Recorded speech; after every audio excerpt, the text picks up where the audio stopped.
हरि ओम यज्ञेन यज्ञमयं तदैवास्तानि धर्माणि प्रथमान्यासन्न देहनाकं महिमानस्तयं यत्र पूर्वे साध्याः सन्ति देवाः। ओम राजाधिराजाय प्रसय्य स्वाहिने नमो भयं वै श्रवणाय पूर्वनामाय मह्यं कामेश्वरो वै श्रवणो दधातु। कुबेराय वै श्रवणाय महाराजाय नमः।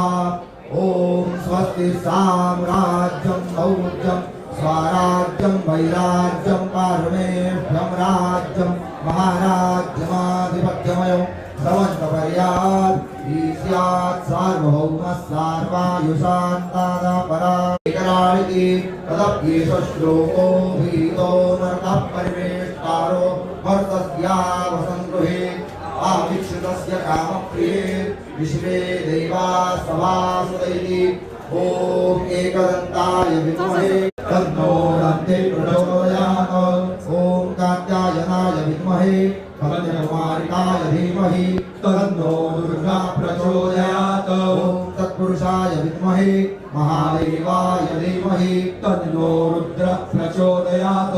पुष्पाञ्जलिं समर्पयामि नमस्करोमि यानि कानि च पापानि जन्मान्तरकृतानि च तानि सर्वाणि नश्यन्तु प्रदक्षिणां पदे पदे अन्यथां शरणं नास्ति त्वमेव शरणं मम तस्मात् कारुण्यभावेन भक्तिहीनं सुरेश्वर यत्पूजितं मया देव परिपूर्णं तदस्तु मे आवाहनं न जानामि तवार्चनं परमेश्वर क्षम्यतां परमेश्वर अथ ध्यानं प्रारंभे विनति करो गणपति विद्यादया सागरा अज्ञानत्वरो निबुद्धिमति दे आराध्य भूरेश्वरा चिंता क्लेश दरिद्र दुख वगे देशांतरा पाठवी हे रंबा